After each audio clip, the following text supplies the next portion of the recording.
รียมรับฝนตกหนักต่อหย่อมความกดอากาศต่ำกำลังแรงที่อ่อนกำลังลงจากพายุโนรูยังคงปกคลุมประเทศไทยบวกกับร่องมรสุมและลมมรสุมที่จะมีกำลังแรงกรมอุตุเตือนทุกภาคยังต้องระวังฝนตกหนักถึงหนักมากต่อไปอีกอย่างน้อย10 วันยกเว้น2 ภาคที่จะได้สัมผัสกับอากาศหนาวชั่วคราวพร้อมกับลมที่จะเริ่มเปลี่ยนทิศและไปติดตามโอกาสการเกิดพายุลูกต่อไปในเดือนตุลาคมนี้ค่ะตำบลทวหลังน้ำลดครับร่องรอความเสียหายสวัสดีค่ะยินดีต้อนรับเข้าสู่ YouTube ชาวบ้านตาดำและ Facebook ข่าวพยากรณ์อากาศและภัยพิบัติคลิปนี้อัปเดตข่าวสภาพอากาศข้อมูลตั้งแต่วันที่30กันยายนถึงวันที่9ตุลาคมค่ะผลพลอยได้จากนูโรโนรู เป็นไม้ใหญ่ไป2 ต้นในวันที่30กันยายนที่ผ่านมาทุกภาคยังคงมีฝนตกอยู่นะคะโดยเฉพาะภาคเหนือตอนล่างภาคอีสานตอนบนภาคตะวันออกและภาคใต้ค่ะเนื่องจากหย่อมความกดอากาศต่ำยังคงปกคลุมอยู่บริเวณภาคเหนือตอนล่างและภาคกลางตอนบนรวมถึงภาคอีสานด้านตะวันตกจึงยังทำให้มีโอกาสเกิดฝนตกหนักถึงหนักมากได้ค่ะไปดูสรุปเส้นทางพายุโนรูตั้งแต่เริ่มเป็นพายุใต้ฝุ่นค่ะโดยพายุโนรูเริ่มก่อตัวทางมหาสมุทรแปซิฟิกและเคลื่อนเข้าสู่ด้านตะวันออกของประเทศฟิลิปปินส์ทวีกำลังแรงขึ้นเรื่อยๆจนเป็นพายุซุปเปอร์ไต้ฝุ่นระดับ5และเข้าถล่มประเทศฟิลิปปินส์เมื่อวันที่24-25กันยายนที่ผ่านมาหลังจากนั้นเคลื่อนลงสู่ทะเลจีนใต้ในสถานะพายุใต้ฝุ่น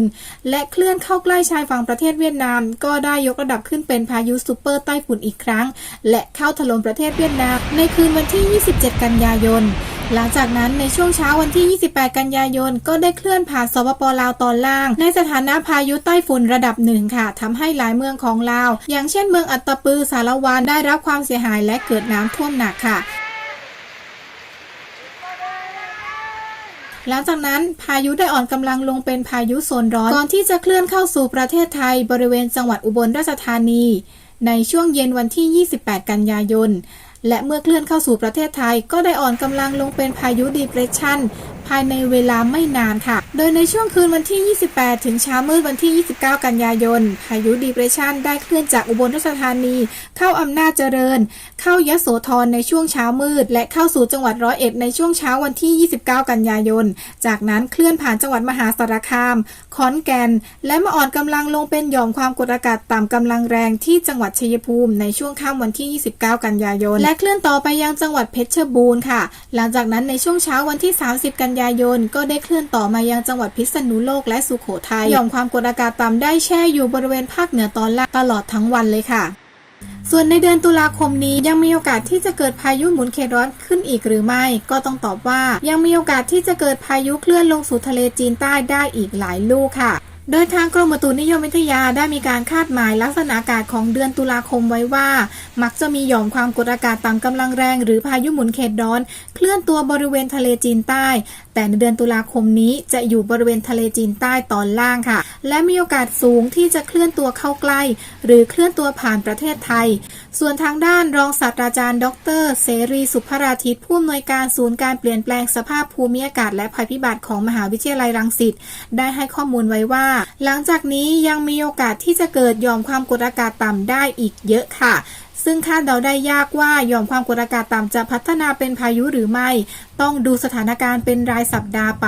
ในขณะเดียวกันในอีก15วันหลังจากนี้น่าจะเจอกับพายุอีก1ลูกค่ะโดยจากการคาดการณ์พายุแต่ละปีเกิดขึ้นเฉลี่ย 23-25 ลูกต่อปีซึ่งในปี65นี้เกิดขึ้นไปแล้ว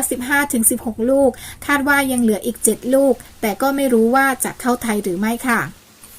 ไปต่อกันที่พยากรณ์อากาศจากกรมอุตุค่ะในวันที่1ตุลาคมนี้สำหรับภาคเหนือฝน180ของพื้นที่กับมีฝนตกหนักถึงหนักมากบางแห่งบริเวณจังหวัดแม่ฮ่องสอนเชียงใหม่เชียงรายลำพูนลำปางอุตรดิตถ์สุโขทัยตากกำแพงเพชรพิจิตรพิษณุโลกและเพชรบูรณ์ภาคอีสานฝนตกหนักบางแห่งบริเวณจังหวัดเลยหนองคายบึงกาฬหนองบัวลำพูสกลนครนครพนมชัยภูมินครราชสีมาบุรีรัมย์และสุรินทร์ภาคกลางฝนตกหนักบางแห่งบริเวณจังหวัดนครสวรรค์อุทัยธานีชัยนาทลพบุรีกาญจนบุรีและราชบุรีรวมทั้งกรุงเทพและปริมณฑลภาคตะวันออก ฝนตกหนักบางแห่งบริเวณจังหวัดนครนายกปราจีนบุรีระยองจันทบุรีและตราดภาคใต้ฝั่งอ่าวไทยมีฝนฟ้าคะนองส่วนมากบริเวณจังหวัดเพชรบุรีประจวบคีรีขันธ์ชุมพรสุราษฎร์ธานีนครศรีธรรมราชและสงขลา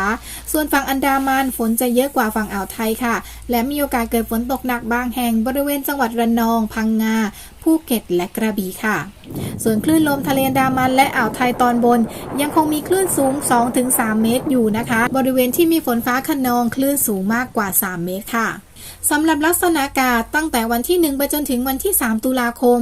ร่องมรสุมพาดผ่านประเทศเมียนมาเข้าสู่หย่อมความกดอากาศต่ำกำลังแรงที่อ่อนกำลังลงจากพายุโนรูที่อยู่บริเวณภาคเหนือตอนล่างภาคกลางตอนบนและภาคอีสานค่ะประกอบกับมรสุมตะวันตกเฉียงใต้กำลังค่อนข้างแรงพัดปกคลุมทะเลอันดามันภาคใต้และอ่าวไทยทำให้ประเทศไทยยังคงมีฝนตกต่อเนื่องและมีฝนตกหนักบางแห่งในทุกภาคหลังจากนั้นในช่วงวันที่ 4-6 ตุลาคม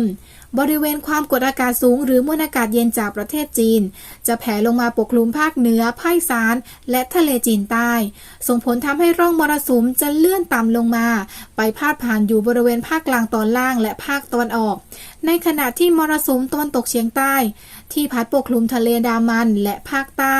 จะมีกำลังอ่อนลงทำให้ภาคเหนือและภาคอีสานมีฝนลดลงแต่จะมีฝนตกหนักบางแห่งอยู่บริเวณภาคเหนือตอนล่างภาคกลางกรุงเทพปริมณฑลภาคตะวันออกและภาคใต้ค่ะสำหรับคลื่นลมก็จะมีกำลังอ่อนลงนะคะทะเลอันดามันมีคลื่นสูงประมาณ2 เมตรส่วนอ่าวไทยคลื่นสูง 1-2 เมตรค่ะมาต่อที่แอปวินดี้ค่ะดูแนวโน้มฝนล่วงหน้าผ่านแบบจำลอง ECMWF บริเวณไหนมีสีคือมีโอกาสที่จะมีฝนสีฟ้าเป็นฝนเล็กน้อยเบาบางหรือเป็นแค่เมฆครึ้มสีเขียวสีเหลืองฝนปานกลางและสีแดงสีชมพูฝนตกหนักที่สุดแบบจำลองไม่ได้แม่น 100% อย่าลืมกดดูแบบเต็มจอด้วยค่ะในช่วง 6 โมงเช้าของวันเสาร์ที่ 1 ตุลาคมพื้นที่ที่มีโอกาสเกิดฝนนะคะก็คือบริเวณภาคเหนือและภาคอีสานตอนบนค่ะส่วนอีสานล่างไม่มีสีค่ะโอกาสฝนตกน้อยมากภาคตะวันออกมีสีฟ้าแถวระยองจันทบุรีตราดภาคกลางแทบจะไม่มีสีเลยค่ะส่วนภาคใต้มีสีฟ้าอ่อนส่วนใหญ่ฝั่งอันดามันทุกจังหวัดค่ะช่วงเที่ยงวันเสาร์ที่ 1 ตุลาคมภาคใต้ฝนเพิ่มขึ้นมาบ้างค่ะแต่ยังไม่เยอะนะคะส่วนใหญ่เป็นฝั่งอันดามันฝั่งอ่าวไทยมีสีแถวประจวบสุราษฎร์นครศรีธรรมราชและเพชรบุรีค่ะภาคตะวันออกมีสีฟ้าเป็นส่วนใหญ่นะคะสีเขียวแถวสระแก้วปราจีนบุรีฉะเชิงเทราภาคกลางมีสีเพิ่มเข้ามาบ้างเล็กน้อยค่ะฝนยังไม่ค่อยเยอะค่ะมีสีเขียวเล็กน้อยแถวกาญจนบุรีอุทัยธานีนครสวรรค์อยุธยาภาคเหนือมีสีทุกจังหวัดค่ะสีเขียวช่วงตากกำแพงเพชรเชียงใหม่แม่ฮ่องสอนเชียงรายน่านและเพชรบูรณ์ภาคอีสานมีสีเขียวเหลืองฝั่งจังหวัดเลยค่ะแล้วก็นครราชสีมาชัยภูมิส่วนจังหวัดอื่นเป็นสีฟ้าอ่อนค่ะบ่ายวันเสาร์ที่ 1 ตุลาคมฝนเพิ่มขึ้นทุกภาคค่ะภาคใต้มีสีฟ้าเป็นส่วนใหญ่นะคะทุกจังหวัดเมฆครึ้มหรือฝนเล็กน้อยบางพื้นที่โดยมีสีเขียวเหลืองเล็กน้อยช่วงเพชรบุรีและนราธิวาสภาคตะวันออกเป็นสีฟ้าอ่อนทุกจังหวัดค่ะฝนไม่ค่อยเยอะภาคกลางฝนเพิ่มขึ้นค่ะมีสีทุกจังหวัดและมีสีเขียวเหลืองช่วงนครสวรรค์อุทัยธานีสุพรรณบุรีราชบุรีลพบุรีค่ะภาคเหนือมีสีฟ้าเป็นส่วนใหญ่นะคะฟ้าเขียวกระจายทุกจังหวัดโดยสีเขียวเหลืองช่วงจังหวัดสุโขทัยกำแพงเพชรตากเพชรบูรณ์ค่ะอีสานสีเริ่มกระจายเข้ามาเยอะขึ้นนะคะสีฟ้าเขียวปกคลุมทุกจังหวัดและมีสีเขียวเหลืองช่วงจังหวัดเลยชัยภูมิโคราชศรีสะเกษและอุบลราชธานีค่ะเย็นวันเสาร์ที่ 1 ตุลาคมภาคใต้สีน้อยลงนะคะโอกาสเกิดฝนตกน้อยมากค่ะมีสีฟ้าเล็กน้อยฝั่งระนองพังงาและนราธิวาสภาคตะวันออกสีลดลงค่ะเหลือสีฟ้าเขียวสระแก้วปราจีนบุรีนครนายกฉะเชิงเทราภาคกลางสีก็ลดลงค่ะส่วนใหญ่เป็นสีฟ้านะคะโดยยังมีสีเขียวเหลืองอยู่บ้างแถวนครสวรรค์ค่ะภาคเหนือมีสีฟ้าค่ะเมฆครึ้มหรือฝนเบาบางนะคะและมีสีเหลืองช่วงตอนล่างของภาคค่ะแถวอุตรดิตถ์พิษณุโลกพิจิตรเพชรบูรณ์สุโขทัยกำแพงเพชรส่วนภาคอีสานสีเริ่มกระจายเข้ามาเยอะขึ้นค่ะเกือบทุกจังหวัดนะคะแล้วก็มีสีเขียวเหลืองเล็กน้อยอุดรธานี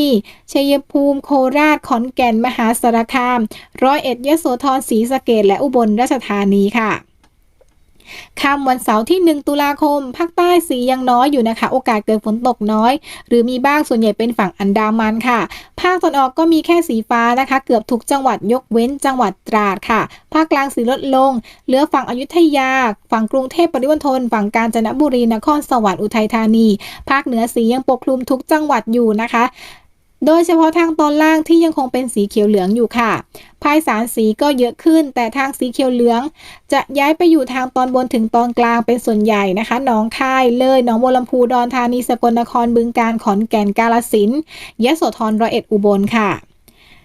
ตีหนึ่งวันอาทิตย์ที่2ตุลาคมภาคใต้สีน้อยค่ะมีสีเล็กน้อยฝั่งอันดามันแล้วก็แถวปัตตานียะลาค่ะภาคตะวันออกสีน้อยมากภาคกลางเหลือสีเล็กน้อยฝั่งกาญจนบุรีนครสวรรค์ภาคเหนือยังมีสีฟ้าปกคลุมทุกจังหวัดอยู่ค่ะโดยสีเหลืองฝนตกหนักจะลดลงนะคะมีเล็กน้อยแถวพิษณุโลกเชียงใหม่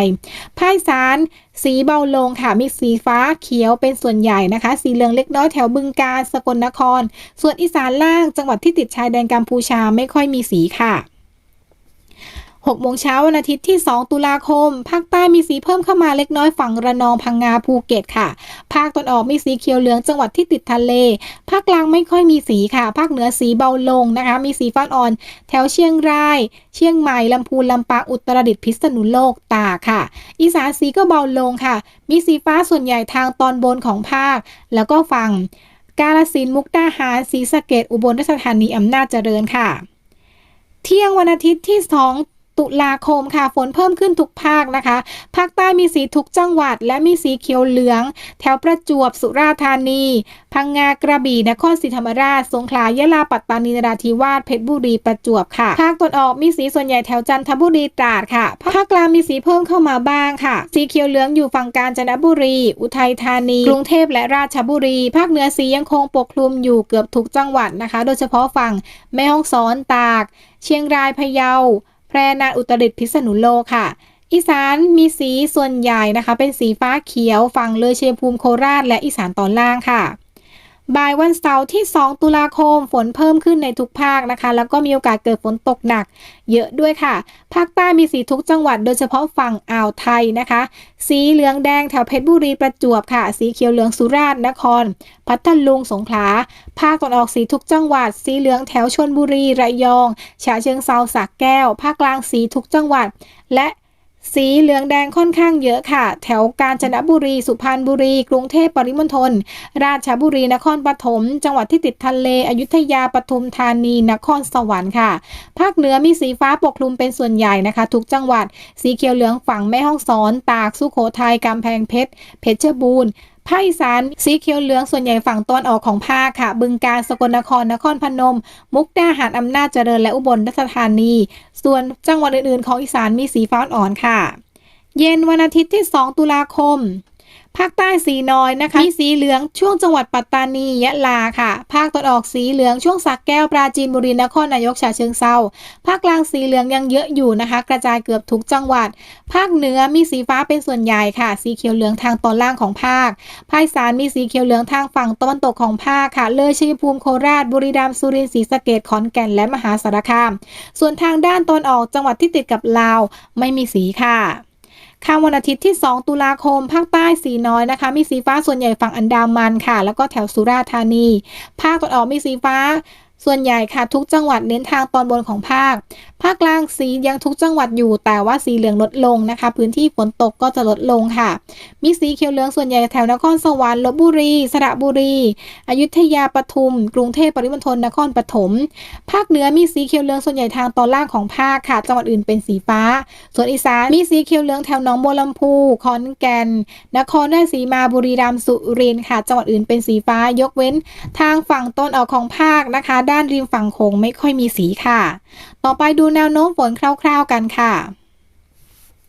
ในเช้ามืดวันจันทร์ที่3ตุลาคมนะคะมีโอกาสเกิดฝนบ้างเล็กน้อยแถวภาคเหนืออีสานกลางตะวันออกค่ะในช่วงเที่ยงฝนก็จะเริ่มเพิ่มขึ้นนะคะแล้วก็ในช่วงบ่ายค่ะก็จะมีโอกาสเกิดฝนตกหนักทางภาคเหนือตอนล่างภาคกลางภาคตะวันออกและภาคใต้ค่ะภาคใต้ฝนจะเยอะขึ้นนะคะแต่ทางอีสานฝนยังน้อยอยู่ค่ะ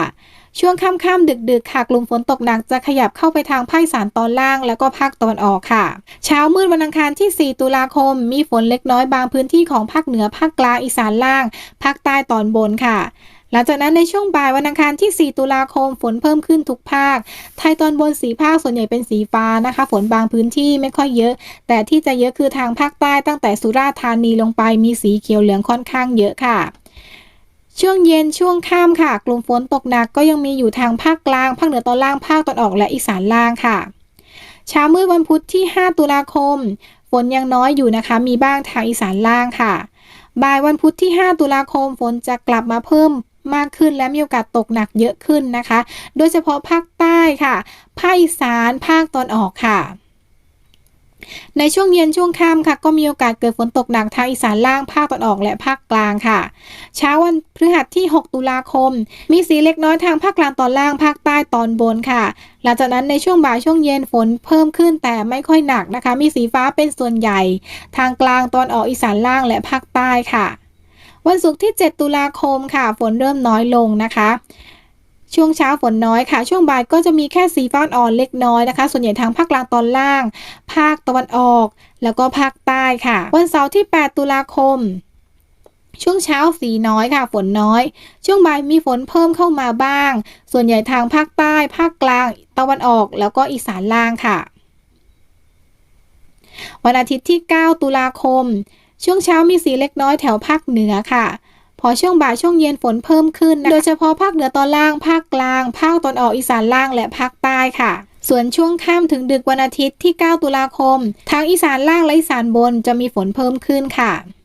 วันจันทร์ที่10ตุลาคมวันสุดท้ายที่จะดูนะคะช่วงเช้าจะมีสีฟ้าอ่อนเล็กน้อยแถวภาคเหนือและภาคอีสานฝั่งตอนออกค่ะและมาอัปเดตแบบจำลองกันใหม่ในคลิปต่อไปนะคะต่อไปปักหมุดสถานที่สำหรับคนที่แจ้งตำแหน่งไว้ในคลิปที่แล้วค่ะโดยคลิปนี้ทุกตำแหน่งจะดูแนวโน้มฝนตั้งแต่เช้าวันเสาร์ที่1ตุลาคมไปจนถึงเที่ยงวันอาทิตย์ที่2ตุลาคมค่ะสถานที่แรกโนนสูงนครราชสีมาวันเสาร์ระวังฝนในช่วงเย็นค่ะค่าฝน10มิลลิเมตรค่ำถึงดึกอีก 2-6 มิลลิเมตรและเช้ามืดวันอาทิตย์อีก3มิลลิเมตรบางไทรอยุธยาวันเสาร์มีค่าฝนเริ่มในช่วงเที่ยงค่ะ 2-3 มิลลิเมตรและช่วงเย็นถึงค่ำอีก 1-3 มิลลิเมตรเวียงสะเคียนซาและพุนพินสุราษฎร์ธานีวันเสาร์มีค่าฝนในช่วงบ่ายถึงเย็นค่ะเริ่มจาก2ไปจนถึงสูงสุด8มิลลิเมตรส่วนวันอาทิตย์ก็เริ่มมีค่าฝนในช่วงบ่ายอีกค่ะเวียงเทิงจังหวัดเชียงรายวันเสาร์มีค่าฝนตั้งแต่เช้าค่ะ 3-8 มิลลิเมตรบ่ายถึงเย็น 2-3 มิลลิเมตรช่วงดึก3มิลลิเมตรต่อเนื่องถึงเช้ามืดวันอาทิตย์อีก 4-5 มิลลิเมตรภูเพียงจังหวัดน่านเช้าวันเสาร์ค่าฝน2มิลลิเมตรบ่าย10มิลลิเมตรเย็นถึงค่ำ 2-3 มิลลิเมตรดึกถึงตีหนึ่งวันอาทิตย์ 4-5 มิลลิเมตรและเช้าวันอาทิตย์ยังมีเมฆครึ้มหรือฝนเล็กน้อยเบาบางค่ะแก้งเคราะห์จังหวัดชัยภูมิวันเสาร์เริ่มมีค่าฝนเยอะในช่วงค่ำๆดึกๆค่ะ 4-5 มิลลิเมตรต่อเนื่องถึงเช้ามืดวันอาทิตย์อีก 4-5 มิลลิเมตรและเช้าวันอาทิตย์อีก 2-3 มิลลิเมตรโนนสุวรรณบุรีรัมย์วันเสาร์มีค่าฝนในช่วงเย็น11มิลลิเมตรค่ะบ้านแม่ละเมาและแม่สอดจังหวัดตากวันเสาร์มีค่าฝนเยอะช่วงบ่าย 6-10 มิลลิเมตรเย็นถึงค่ำ 3-6 มิลลิเมตรช่วงค่ำช่วงดึกค่าฝนจะลดลงค่ะเหลือ 2-3 มิลลิเมตรจากนั้นเช้ามืดวันอาทิตย์ก็จะเป็นฝนเล็กน้อยเบาบางหรือว่าเมฆครึ้มส่วนใหญ่และค่าฝนก็จะเพิ่มสูงขึ้นอีกในช่วงบ่ายวันอาทิตย์ค่ะสีสำโรงสุโขทัยเช้าวันเสาร์ค่าฝน8มิลลิเมตรเที่ยงถึงบ่าย 1-2 มิลลิเมตรเย็นถึงค่ำ 3-4 มิลลิเมตรช่วงดึก6มิลลิเมตรเช้ามืดวันอาทิตย์ 2-6 มิลลิเมตร